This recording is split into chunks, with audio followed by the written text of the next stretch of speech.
धार्मिक मान्यता है कि भगवान भाव के भूखे होते हैं। वो अपने भक्तों में कभी भेदभाव नहीं करते। यह बात हमें उड़ीसा के पुरी में जगन्नाथ जी की रथ यात्रा में देखने को मिलती है। जगन्नाथ जी की रथ यात्रा एक मुस्लिम की मजार पर जाके रुकती है। यह मुस्लिम जगन्नाथ जी का बहुत ही अनन्य भक्त था, लेकिन मुस्लिम होने के कारण उसे कभी भी मंदिर में प्रवेश नहीं दिया गया और वो जगन्नाथ जी के दर्शन किए बिना ही इस दुनिया से अलविदा हो लिया। लेकिन उसने मरने से पहले कहा था कि अगर मैं जगन्नाथ जी का सच्चा भक्त हूँ, मैंने सच्ची भक्ति करी है, तो जगन्नाथ जी मुझे दर्शन देने जरूर आएंगे। यह घटना उस समय की है जब भारत में मुगल शासन रहा करता था। साल्वेग एक इस्लाम परिवार से आता था। उसकी माता हिंदू और पिता मुस्लिम थे। साल्वेग मुगल सेना में भर्ती हो जाता है। एक दिन उसके माथे में चोट लगती है और उसके माथे में बड़ा सा जख्म हो जाता है। साल्वेग बहुत सारे हकीमों को दिखाता है, वैद्यों को दिखाता है, लेकिन उसके सिर का जख्म ठीक ही नहीं हो रहा था। तो उसे मुगल सेना ने भी निकाल दिया था। वो बहुत हताश, बहुत परेशान रहने लगा।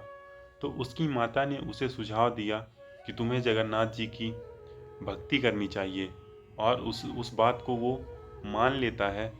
वह दिन रात जगन्नाथ जी की पूजा अर्चना और भक्ति करने लगा। इससे उसे मानसिक शांति और जीवन जीने की प्रेरणा मिलने लगी। एक बार वह सपने में देखता है कि जगन्नाथ जी उससे खुद मिलने के लिए आ रहे हैं और उसे माथे पर लगाने के लिए भभूत दे रहे हैं, और वह सपने में ही उस भभूत को माथे पर लगा लेता है। तभी साल्वेग की नींद खुलती है और वह समझ जाता है कि वह सपना देख रहा है। तभी आश्चर्य कर देने वाली बात तो यह थी कि जब वो देखता है तो उसके माथे का घाव बिल्कुल ठीक हो चुका था।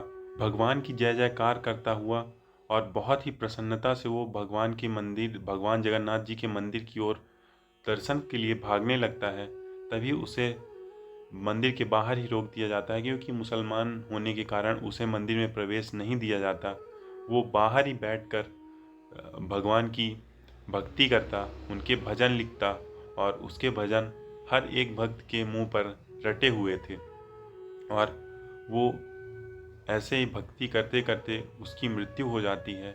और मरने से पहले वो कह के जाता है कि अगर जगन्नाथ जी, मैंने आपकी सच्ची भक्ति की है तो आप मुझे दर्शन देने मेरी मज़ार पर ज़रूर आएंगे।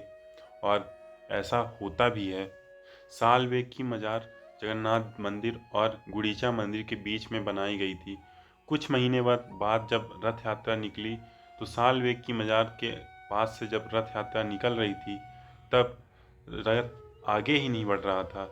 सब खींचते खींचते परेशान हो गए। कोई समझ ही नहीं पा रहा था कि ये रथ आगे क्यों नहीं बढ़ रहा है।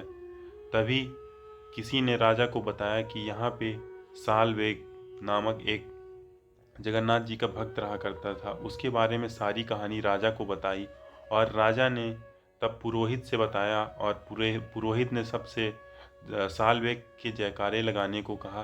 भक्त सालवेग के जब वहाँ पे जयकारा लगना शुरू हुआ, तब रथ आगे की ओर बढ़ चला। और अब हर साल जब रथ यात्रा निकलती है तो सालवेग की जयकारा लगाया जाता है वहाँ पे जहाँ पे सालवेग की मज़ार है। जब जगन्नाथ जी अपनी मौसी के घर जाते हैं तो वहीं पे सालवेग की मज़ार पड़ती है, और सालवेग से मिलने हर साल जगन्नाथ जी पहुँचते हैं। तो आज की कहानी में इतना ही। धन्यवाद।